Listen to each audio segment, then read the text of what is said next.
Greetings on the occasion of Constitution Day. We will first recite the holiest of our scriptures, I would say, the preamble of the Constitution. I will read slowly. Wherever I give a pause, you repeat the words. Then we will go. Okay? We, the people of India, having solemnly resolved to constitute India into a sovereign, socialist, secular, democratic republic,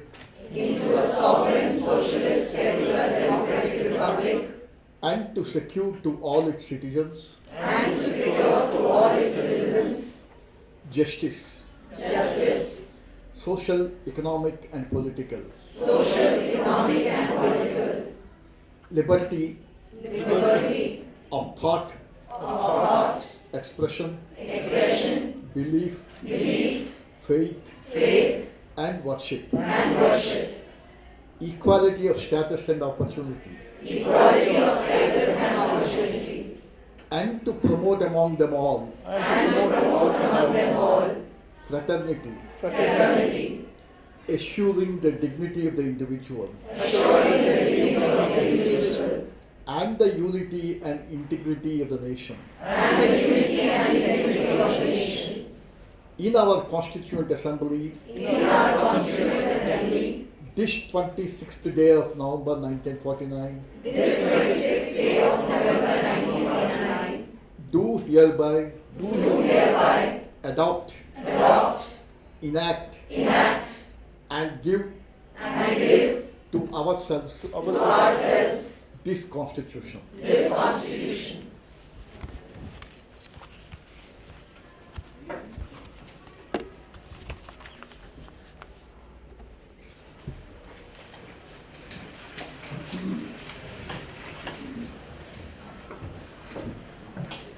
Distinguished colleagues,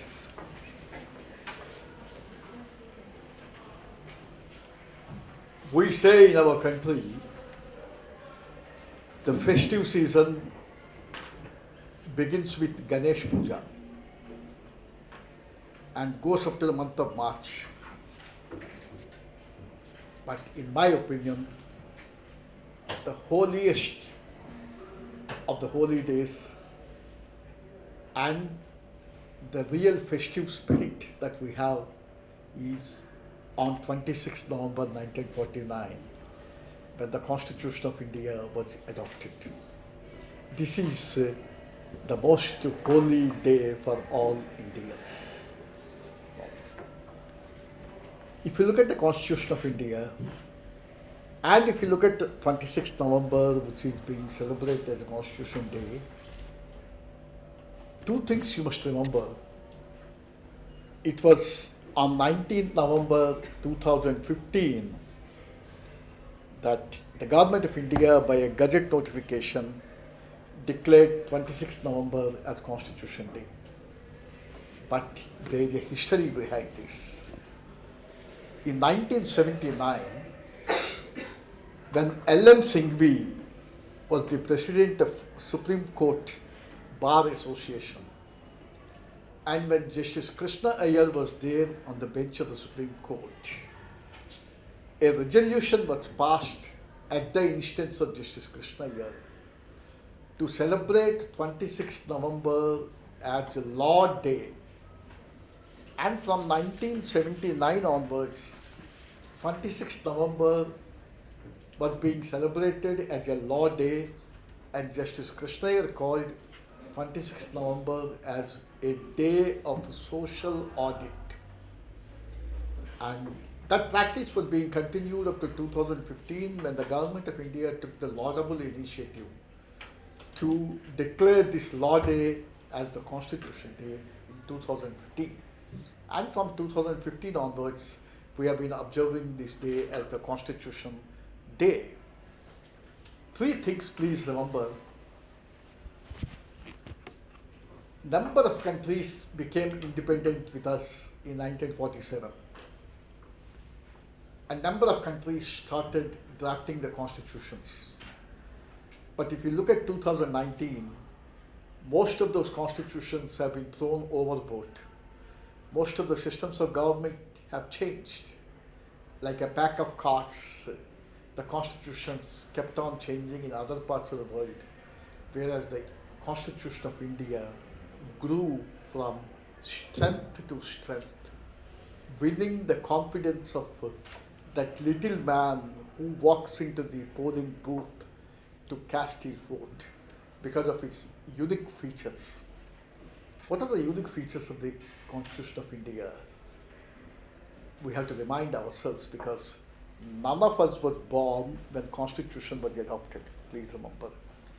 At least we had the privilege of listening to the people who had the first-hand experience in the drafting of the Constitution, because the last surviving member of the Constituent Assembly, who was the father of the former Chief Minister of Haryana, Mr. Huda, passed away about 6 years ago. And we used to have lively interactions with the members of the Constituent Assembly, and therefore we have an obligation to carry that legacy and to pass it on to you. And you have an obligation to study it and pass it on to the posterity. The Constitution of India, right from 9th December 1946, when you had the first meeting of the Constituent Assembly, yes. And on 11th December, Rajendra Prasad was elected as the president. Then on 13th December 1947, the objective resolution was moved. Then in March 1949, on 12th March, the objective resolution was adopted. Then on 26th November, the Constitution of India was adopted. But then, if you look at the context in which the Constitution of India was drafted, you will understand the greatness of this Constitution. The context was India was just emerging from the colonial rule. It was liberated after 200 years of colonial rule. Its society in 1947 was mired in hierarchy, particularly based on caste at that particular time. Then partition had just taken place, and the Holocaust of partition. And when the Constitution was being drafted, India was already had the bitter experience of the first war with our neighbor over Kashmir. Then poverty and illiteracy were widespread. In that context, there was a civilized debate in the Constituent Assembly for more than 3 years. So much so, one jurist remarked, the proceedings of the Constituent Assembly, they were a lesson in how to conduct debates with civility. And he said today's parliamentarians must note it. As to how debates should be conducted with civility, the Constituent Assembly gave it experience. And this Constitution, which was given to us that day by being adopted, shaped not only both the Indian state, but also the Indian society. And if we are what we are today, it is because of the Constitution of India. And Indian Constitution is the first constitution in the world to have introduced universal adult franchise, giving right of vote to women also, right of vote to the little man. And the members of the Constituent Assembly, they said, we have immense confidence in the little man walking to the polling booth to cast his vote. When there were suggestions that only educated people should be given vote. No, they said democracy must be universal and universal adult franchise. When the American Constitution was adopted, there was no equality clause in the American Constitution. It was only life, liberty, pursuit of happiness, and protection of property. But Indian Constitution, right from day one, had the equality clause. And in fact, these are the two secrets of the enduring success of the Indian Constitution and the growing confidence of the rank and file. I'll tell you one example. When there was an attempt to review the Constitution in 2002, people in one voice said, we don't allow you to review the Constitution if the review is meant to change the Constitution. Okay, we have a lot of confidence in the Constitution that the powers that be were forced to issue a statement that this is an attempt only to look at the functioning of the Constitution and not to change the Constitution. And that's how Justice M. N. Venkatachalaya's National Commission to Review the Working of the Constitution has come out with 259 recommendations. Therefore, this Constitution of India, which has been the most enduring constitution in the world. If you look at the working and functioning of the constitutions all over the world, you would find that the longevity of the constitutions was maximum limited from 12 to 17 years, barring one or two constitutions in the world. But Indian constitution is the only constitution which has survived, grown from success to success, because of the enduring values that are described here. Today you have recited the preamble. Your responsibility does not end there.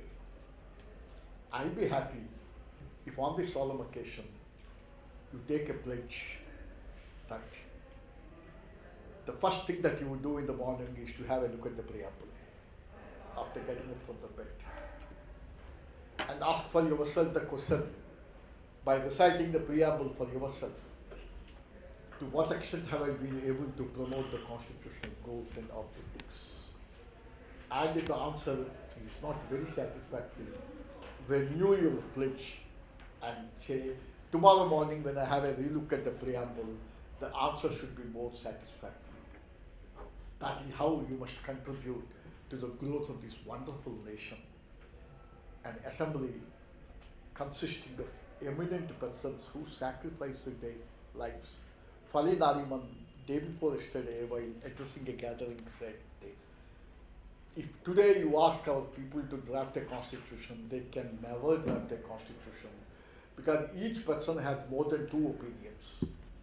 It was possible for them to draft the constitution at that time because they were not self-serving, self-seeking, but they sacrificed. Therefore, we had a model constitution which Nelson Mandela introduced forward. Therefore, on this solemn day, all of us, by offering salutations to all the members of the Constituent Assembly, particularly the members of the drafting committee, led by Baba Saheb Bhimrao Ambedkar, must take a pledge that we will do our utmost to promote the constitutional goals and aspirations given to you in the preamble and assiduously observe the fundamental duties included in the Constitution of India. That was the reason why the copy of the small write-up by the Honorable Minister for Law and Justice, Dr. Ravishankar Prasad, which appeared in today's Indian Express, has been circulated to you. Because remember, duties are more important than the rights. That's what the Supreme Court said while reading directive principles of state policy into the fundamental rights. Professor Upendra Bakshi, in one context, says, when you read the Indian Constitution, this is a generation of televisions. Therefore, remember Onida advertisement, neighbors envy and owner's pride. The Indian Constitution is owner's pride and neighbor's envy. And you must do everything to protect it, to preserve it, and to promote constitutional morality and constitutional goals as envisaged by the founding fathers. That is the greatest tribute that we can make to the Constitution of India, and that would preserve the sanctity and solemnity of the occasion of observing the 70th day of the adoption of the Constitution of India. Once again, I greet you on the Constitution Day, a very important day in the lives of every Indian, because this has enabled us to say in one voice, Sare Jahan se Acha, Hindustan Aman. Thank you very much, ladies and gentlemen.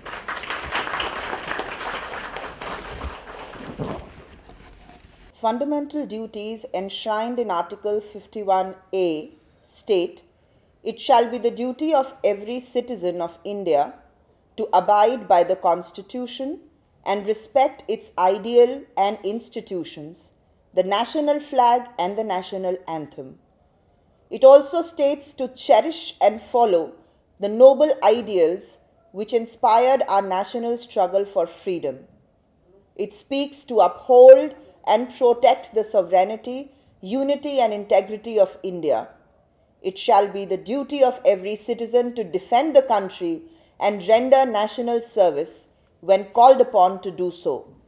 Also to promote harmony and the spirit of common brotherhood amongst all the people of India, transcending religious, linguistic, and regional diversities, to denounce practices derogatory to the dignity of women, to value and preserve the rich heritage of our composite culture, to protect and improve the natural environment, including forests, lakes, rivers, and wildlife, and to have compassion for living creatures, to develop the scientific temper, humanism, and the spirit of inquiry and reform, to safeguard public property and to abjure violence, to strive towards excellence in all spheres of individual and collective activity so that the nation constantly rises to higher levels of endeavor and achievement. Who is a parent or guardian to provide opportunities for education to his child, or as the case may be, ward between the age of 6 and 14 years.